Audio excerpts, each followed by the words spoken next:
सभ्य आत्माओं रतनकण श्रावकाचा आचार्य समुद्रबद्ध द्वारा रचित शास्त्र की रोजना पर निरूपण कर रहे हैं। आज हमको देव मूर्ता, 3 मूर्ताएं होती है, उसमें देव मूर्ता है। देव मूर्ता के लिए कहा है वृपोलिप्सा वासमन राग देश मलिस्मसा देवता युदु पाशित है देवता मूड मुचते। क्या है? वरदान प्राप्त करने की इच्छा से आशा से युक्त हो राग द्वेष से मलिन देवों की जो आराधना की जाती है वह देव मूर्ता। क्या होता है? अपनी आशा की पूर्ति के लिए, इच्छाओं की पूर्ति के लिए, और जो क्या करते हैं? देवताओं की पूजा करते हैं। देवता वैसे चतुर्निकाय के देव होते हैं, बहुराशि, व्यंता, जोशी और वैमानिक। अब अपन क्या करते हैं? उन देवताओं को अपनी इच्छा की पूर्ति के लिए उनकी पूजा करते हैं। आचार्य ने कहा है कि पूजा करना अन्य बात है, उनके योग्यता के अनुसार उनकी जो चर्या की जाती है, सम्मान दिया जाता है, वो अलग बात है। आचार्य विद्यासागर जी के गुरु ज्ञान सागर जी बहुत विद्वान भी थे, उनके अंदर विद्वता बहुत बड़ी थी और तपस्वी भी थे। उन्होंने जयोदय नाम का एक ग्रंथ लिखा है, उसके अंदर भी ये लिखा है कि देवों को अपन को यथा योग्य सम्मान देना है। यदि नहीं दोगे, उनमें बहुत शक्ति है, उनसे अपन कार्य को निकालने के लिए अपन को सम्मान देना चाहिए। तो अपन सम्मान दिया जाए उसके लिए कहा जाता है आचार्य सम्मान देवें देवताओं, परंतु देवताओं को भगवान मत मान लो। आजकल क्या किया है? सम्मान के साथ भगवान मान लिया। जिन देव के दर्शन करने जाएंगे वो बाहर ही उनको पूजा करके अर्चना करके घर चले आएंगे। बंधु, ये नहीं करना है। उनको सम्मान देने के लिए कहा, आपको भगवान मानने के लिए कहा। तो हम कहते हैं कि आप उनकी जरूर सम्मान दो। अब बहुत से क्या करते हैं, इतने आदमी हो जाते हैं, भगवान पार्शनाथ के फंड की मूर्ति, हम उनको नमस्ते नहीं करेंगे। क्यों नहीं करेंगे? फंड लगे। अरे फंड लगा इसलिए तो लगा, फंड तो उनका चिन्ह है कि पार्शनाथ भगवान ने कितने उपसर्ग सहन किए, ये एक उनका चिन्ह है। तो लोग क्या कहते हैं? फंड हटा दो, हम फिर नमस्कार करें। अरे ये बहुत मिथ्यात्व, अज्ञानी यदि ऐसा कहते हैं। उन्होंने कहा कि ठीक है आप नमस्कार करो, परंतु क्या करते हैं लोग आजकल उसको शब्दों को पकड़ के और अर्थ का अनर्थ करा लेते हैं, और धर्म का क्या करते हैं? जगह जगह इस प्रकार की विवक्षा पैदा कर देते हैं आपस में। भैया, आचार्य ने कहा है कि यथा योग्य सम्मान देना अपना फर्ज है, किसी प्रकार में कोई विरोध नहीं है। अपन क्या करते हैं कि जो वास्तविकता है उसको तो भूल जाते हैं, और क्या करते हैं? अपन को दूसरी ओर भागदौड़ चालू कर देते हैं। अपने यहाँ के जैन आगम के अंदर क्या किया? ज्ञान की पूजा नहीं की है, या चारित्र की पूजा की गई। रावण कितना विद्याधर था, उसकी विद्याएं थी, ज्ञानी था, बहुत प्रकांड विद्वान था, पर उसकी पूजा नहीं हुई है। क्या? चारित्र की। श्री राम की पूजा क्यों? इनमें चारित्र था। तो यह अपन को चारित्र को ध्यान देना है ज्ञान के साथ। जब होगा वैसे पूजने तीनों ही हैं, दर्शन, ज्ञान और चारित्र, तीनों के संयुक्त होने से ही काम होगा। परंतु सिर्फ ज्ञान और दर्शन से काम नहीं चलेगा, चारित्र का होना भी आवश्यक है। और चारित्र यदि ज्ञान नहीं हो वो भी अपने काम नहीं चलेगा। परंतु तीनों का होने के लिए सम्यक दर्शन, ज्ञान, चारित्र ने मोक्ष मार्ग है। तीनों के मेल से ही मोक्ष का मार्ग है। तो अपन को इस बात का भी ध्यान रखना चाहिए। एक हम कथानक के माध्यम से आपको हम कुछ बताएंगे कि एक सेठ था, उस सेठ के कोई बच्चा नहीं था, पुत्र नहीं था, लड़का नहीं था, धंधा बहुत था, काम बहुत था। तो अब उसको आदमी की जरूरत पड़ती है। तो एक दिन क्या है कि एक लड़का किधर से निकल रहा है, वो सेठ जी की दुकान तक देखता है। सेठ जी को देखते उस लड़के के ऊपर कुछ ऐसा लगता है ये कुछ काम चाह रहा है, तो वह उसको आवाज दे के बुलाते, भाई क्या बात है, कहाँ से आया, कैसे आया। साहब मैं तो बहुत गरीब हूँ, मैं वैसे ग्रेजुएट हूँ, मैंने बीए कर रखी है, परंतु काम धंधा नहीं, मैंने सीधे उधर फिरता। तो देख भैया तू बीए भी है तो मैं जानता हूँ, पर हमारे पास तो झाड़ू लगाने का काम है, साफ सफाई का काम है, दुकान की साफ सफाई कर सकता है, इतना सा काम है। तो ठीक है, उससे कहा कर लो, जो आदमी की जो जरूरत होती है, पैसे की जरूरत होती है, कोई सा काम नहीं कर सकता, कर ले कि झाड़ू क्या बात है। वो वहाँ झाड़ू की सफाई करने के लिए उसको रख लेते रहते हैं, उसके पास साफ सफाई करते रहते, धीरे धीरे धीरे समय निकल जाता है।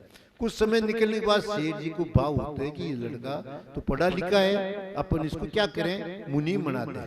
तो एक दिन कहते हैं सेठ जी, भैया अब तुझे हम मुनीम का काम देते थे, तू मेरे चीज जितना है उस सब काम को संभाल। तो पढ़ा लिखा तो था ही, वो बहुत ही अच्छा मतलब काम करने लग गया और उसके सारे सेठ जी के काम संभालने लग गया। तो जो दूसरे पहले के मुनीम थे ना, उनको ईर्षा भाव हो गई। देखते हैं ना जो आज क्या होता है, एक दूसरे की ईर्षा इतनी हो जाती है कि आगे कैसे बढ़ जाए। ये बहुत है, ये अपने में ये फिर विशेष रूप से देखी जाए अपन लोगों के अंदर, समाज के अंदर, ये एक दूसरे की बढ़ती को नहीं देखना चाहता है। तो क्या होगा, उसकी इच्छा भाव हो गई। तो सेठ जी के कान भरने लगे। सेठ जी ने को कहा कि भैया इस प्रकार ये बहुत पैसे कमा लेता है, आपका पैसे लेता है, ऐसे करता है, बहुत ऐसे अनशन पैसे कमा लेता है, वो धन कमा रहा है, चोरी कर रहा है, इस पर क्या कहने वाला, छल कपट करने वाला किसी भी कह देता है। उधर क्या होता है, जब वह नौकरी करने लगा, जब से वे जानता है कि मेरे विकास हो रहा है तो जरूर कभी मेरी बाधाएं आ सकती है, तो अपन को अपने पुराने दिनों को नहीं भूलना चाहिए। तो वो चड्डी बनियान जो पहने हुआ था ना, उसको क्या करता है, एक पेटी में रख लेता है, ये याददाश्त है, इससे देख के मैं अपने को याद करूंगा, मैं पहले ऐसा था, आज मैं ऐसा हो गया, तो मुझे भूलना नहीं है, मुझे पिछले दिन याद रखना है। इस भाव से उसने क्या किया, उस पेटी के अंदर एक चड्डी बनियान जो पहले पुरानी थी उसको रख लेता है। इधर जब सेठ जी की चर्चा चल गई कि ये तो बहुत पैसे कमाने लगा, बहुत धन कमाता है, पैसे क्या पता कहाँ रखता है, तो सेठ जी के कान तो कच्चे होते हैं। वो क्या, चलो सेठ उसके आज तलाशी लेना चाहिए। अब उसकी तलाशी लेने के लिए आ गए, सुबह सुबह जल्दी उसको खटखटाया, खोला कमरा, खोला खोल के भी मैं आज तुम्हारे क्या, तो उस सही वो अक्का पक्का रहे कि आज मेरे यहाँ सेठ जी कैसे आ गए, क्या कर। तो वो करते करते जो उनके मुनि वगैरह थे सब देखते, सामान ढूंढते हैं, देख भाई इसकी क्या कमजोरी, क्या पैसा है, तो कहीं कुछ नहीं मिलता। फिर एक पेटी दिखती है, उसके ताला लगा हुआ था, उस पेटी को कहते हैं इस पेटी को खोल, इसमें कुछ क्या है तेरे में देखना चाहता हूँ। तो वह पेटी को नाम लेते उससे बैठ जाता है, उसको खोलने नहीं देता कि इसमें तो मेरी निधि है, इसको मैं नहीं देखूँ। जूजू ये बात कहता है तो जूजू बात उनकी शंकाएं हो जाती है। क्या हो जाता है कि वास्तव में इसके अंदर कुछ छिपा रखा है, तो ये अपने को बताना नहीं चाहता है। तो ये तो आप जानते हैं जब कमजोरी थोड़ी सी नजर आती है तो फिर क्या हुआ, पकड़ने वाले उसे ज्यादा पकड़ते हैं तो उसे जबरदस्ती ताला तोड़ते हैं। ताला तोड़ के जब देखते तो उसके अंदर कुछ नहीं, उसकी चड्डी और बनियान जो पुराना था उसके अंदर पड़ा होता। वो जुई वह चड्डी और बनियान को देखते हैं वो सब अक्के बक्के रह जाते हैं, परंतु जुई वह चड्डी बनियान को लेता है वो बच्चा क्या करता है, वहां से रवाना हो जाता है। क्यों हो जाता है, वह कहता है कि भैया जा मेरा विश्वास नहीं है, वह मुझे नहीं रहना है। इसलिए क्या है, कनक कनकते सोगुनी मादकता अधिकार इक खा बोराय जग और इक खाए बोराय। ये कहते हैं कि कनक जो होती है, कनक मतलब सोना, एक होता है कनक मतलब क्या होता है धतूरा, जो एक को खाने से एक को मिलने से तो क्या होता है वह घमंड आ जाता है। तो यह क्या हुआ, सेठ लोगों को घमंड आ गया कि हमारे पास पैसा धन है, इसने कुछ खा लिया हमारा, इसलिए वो घमंड से उसकी बेइज्जती कर दी, उस पर विश्वास खत्म कर दिया। तो उसी टाइम चड्डी बनियान लेके रवाना हो जाता है। सेठ जी कहते रुको रुको, वह कहता मुझे नहीं रुकना, जहाँ मेरा विश्वास नहीं है वहां मैं नहीं रुकूंगा। बंधु ये इस बात से अपन को यह हो जाता है कि कोई भी कार्य किया जाए तो बड़ी निष्ठा से किया जाए, है ना? निष्ठा करने के बाद उसमें विश्वास पैदा किया जाए। जब विश्वास नहीं रहता तो वास्तव में वहां रहना उचित नहीं, वह उसी हिसाब के वहां चल जाता है। तो हमको क्या करना है? विश्वास पैदा करना है। बिना विश्वास के, बिना श्रद्धा के काम नहीं चलेगा। कल का अपना जो विषय था सम्यक दर्शन, वही बात आती है, बिना श्रद्धा के काम नहीं होता है।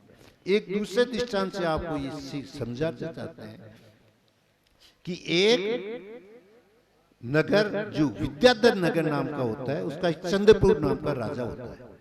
चंद्रप्रभु नाम का राजा होता है, उसके भाव हो जाते हैं कि मैं दीक्षा लूं। तो क्या है कि पहले संसार शील भोगों से बहुत ही मतलब भोग कर रहा था, पर उसको विरक्ति आ जाती है और क्या करता है वह, कहा जाता है एक आचार्य श्री गुप्ताचार्य के पास आता है और वह निवेदन करता है कि गुरुदेव, पहले आता है, विनम्र नमस्कार करता है, 3 परिक्रमा लगाता है और नम्रता से उनके पैरों में चरणों बैठ जाता है और उसे निवेदन कहा कि महाराज मुझे दीक्षा लेने के भाव है, मुझे मुनि दीक्षा दो, मेरा कल्याण करो। आचार्य बड़े विद्वान थे, ज्ञानी थे। भैया तुम विद्याधर हो, तुम्हारे यहाँ विद्याएं होती है, तुम का क्या है, कभी भी तुम उड़ जाओ, कभी भी चल जाओ, हमें विश्वास नहीं है। जैसे था ना विद्यासागर जी महाराज, विद्याधर नाम का उनका नाम था। जब वह ज्ञान सागर जी महाराज के पास आए तो ज्ञान सागर जी महाराज को कहा कि मुझे देशभूषण महाराज ने उसको भेजा था कि आप ज्ञान सागर जाओ और वहां अपना शिक्षा ग्रहण करो। जब वो आए तो जो ही उन्होंने कहा ज्ञान सागर जी महाराज को कि मुझे शिक्षा दो, तो उन्होंने क्या शब्द कहे कि भैया तेरा नाम विद्याधर है, तुझे मैं इस ज्ञान दूंगा, तू उड़ जाएगा। विद्या है ना, उनका कहना तैरेगा नहीं, चला जाएगा। तो क्या उनका देखो विद्यासागर जी का कि उन्होंने उस टाइम कहता मैं वाहन का त्याग करता हूँ, जन्म भर तक मैं गाड़ी में नहीं बैठूंगा। जब इतना त्याग उसका था, गुरु ने समझ लिया कि वास्तव में यह समर्पित है। जब वाहन का त्याग कर रहा था, बक्के कहाँ जाएगा? तो भैया ये इस प्रकार का त्याग ही वास्तव में उसका, यदि कोई भव्य होता है तो यदि गुरु कोई बात कहता है ये त्याग कर दो, और यदि कहते हुए त्याग कर देना, ये निश्चय समझो कि उसकी भव्यता है, गुरु के प्रति उसकी निष्ठा है, गुरु के प्रति विश्वास है। गुरु शिष्य को या किसी को भी कहेगा तो बड़ा सोच विचार के कहता है, परंतु उसको जो तुरंत मान लेगा तो उसकी भव्यता का पता लग जाता है कि ये आगे जाके भव्य होगा। बंधु इसी प्रकार जब उसको चंद्रप्रभु को ये कहा गया भाई तुझे अपनी विद्याएं छोड़ना, तो उसने सारी विद्याएं छोड़ दी, परंतु उन्होंने एक बात कही कि महाराज मुझे क्या चाहिए, एक आकाश गामनी विद्या मुझे दे दो तो मेरा तीर्थ क्षेत्र की यात्रा कर सकूं। तो उनका भैया ये विद्या रखोगे तो तुम्हें हम शुल्क दीक्षा ही देंगे। मुनि दीक्षा लेने के बाद कोई विद्या नहीं रहेगी, शुल्क दीक्षा में रह सकती है, हम आपको। तो उन्होंने शुल्क दीक्षा ले ली। शुल्क दीक्षा लेने के बाद क्या हुआ कि वहां आराम से रहने लगे। कुछ करते हुए शुल्क चंद्रप्रभु हो गए। चंद्रप्रभु के एक दिन भाव हुए कि मैं उत्तर मथुरा के दर्शन करने के लिए जाऊं। तो आचार्य गुप्ताचार्य को कहते हैं महाराज मेरी यात्रा करने की इच्छा है, तो मैं वहां यात्रा करने जाना चाहता हूँ। तो वहां पर कोई महाराज हो तो क्या है, तो कहीं उन्होंने कहा कि वह एक सुवर्त नाम के मुनि है, उनको मेरा वंदना नमोस्तु कहना, और रेवती नाम की रानी है उसको मेरा शुभ आशीर्वाद देना। फिर जब उन्होंने ये कहा तो सुलग जी ने कहा महाराज वहां एक महाराज फिर है भव्य सागर जी, उनके लिए भी कुछ कहो। तो उन्होंने बोली नहीं। जब वो नहीं बोले चुप रहे तो उसने सोचा कि इसमें क्या रहस्य है, कि जो है कि क्योंकि वे बहुत विद्वान थे, क्या 11 इनके धारी थे, तो विद्वान होते हुए भी उनके लिए क्यों नहीं कहा। तो फिर वह वहां चले जाता है, जाके वह क्या करता है, सबसे पहले गुप्ती भव्य सागर जी के पास जाता है, उनको वंदना करता है, नमोस्तु करता है, उनके पास देखता है। अब विद्याएं तो इसके पास थी, इसने क्या विद्याएं से क्या करता है कि उसी विद्याओं से वह क्या हरियाली हरियाली कर देता है, और हरियाली करने के बाद देखते हैं सोच क्रिया के लिए जा रहे हैं तो महाराज भव्य सागर जी हरियाली में घूम के जा रहा है, मतलब हरियाली को त्याग नहीं है। इसको परीक्षा लेनी थी। तो ये भी क्या होता है, कभी मुनि हरियाली में नहीं जाता है, कभी श्राव को भी हरियाली में नहीं घूमना, हरी में नहीं घूमना चाहिए, घास में नहीं घूमना चाहिए। आज के लोग कहते हैं कि भैया क्या करो, हरियाली में घूमो, लॉन में घूमो, तुम्हारी आंखें की ज्योति बढ़ जाएगी। अरे भले आत्माओं, तेरी आंखें की ज्योति का तो कितनी की ज्योति तो खत्म कर देगा। वहाँ 3 जीव होते हैं, वहाँ कितने जीवों की तू आंखें बंद कर देगा।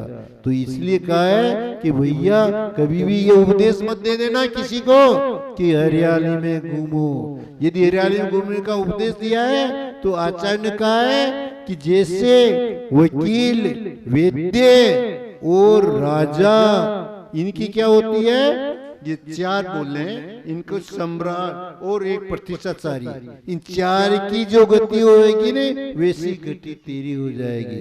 तो 4 क्या है, प्रतिष्ठाचारी के लिए कहा आचार्य ने। यदि वो प्रतिष्ठा करता है किसी मूर्ति की और उसमें यदि मान लिया कोई गफलत कर लेता है, प्रतिमाओं को जो वास्तव में सही नहीं है, जिनके अंग पूर्ण नहीं है, उसको यदि प्रतिमा की प्रतिष्ठा करा लेता है तो उसकी क्या गति होगी, अधोगति होगी। वकील के लिए कहा कि यदि वह अन्यायपूर्ण काम करता है, झूठ बोलता है, अपराधी को बचाता है, तो उसकी भी गति कहाँ होगी, अधोलोक में होगी। और वैद्य, जो डॉक्टर वैद्य होते हैं, वे भी क्या करते हैं, अन्यायपूर्ण पेशा कर लेते हैं। मरते मरते का उसको कहता है कि भैया पहले इसका पेशा दे, बाद में इसको उठाया यहाँ से, अन्यायपूर्ण पेशा लेता, उनकी भी गति ऐसी होती है। फिर राजा के लिए कहा कि जो राजा हो, यदि प्रजा उसकी दुखी हो और वह खुद ऐसो आराम करे तो उसी की भी गति क्या अधोगति है। कहा ने सम्राट जसुराज प्रिया, प्रजा दुखारी, सो नर अवश्य नरक अधिकारी। यदि कोई राजा है, यदि प्रजा दुखी है तो वह इसकी प्रजा के दुख को दूर करने का यदि प्रयास नहीं करता है तो भी नरक का अधिकारी है। तो बंधुओं, इन ऐसी गति हो जाएगी तो कभी भी भूल के हरी घास पे घूमने के लिए मत करना। सदा हरियाली उससे दूर जाओ, उसको टाल के चलो। याद है ना, भरत चक्रवर्ती ने भी जब क्या ब्राह्मण का जो एक अलग से जो वर्ग बनाया, वो किस लिए बनाया था कि जो वर्ती, जो ब्राह्मण, जो हरियाली के ऊपर घूम के नहीं गए थे, उनको ब्राह्मण का संज्ञा दी गई, उनको क्योंकि उनका साहित्य श्रेष्ठ माना।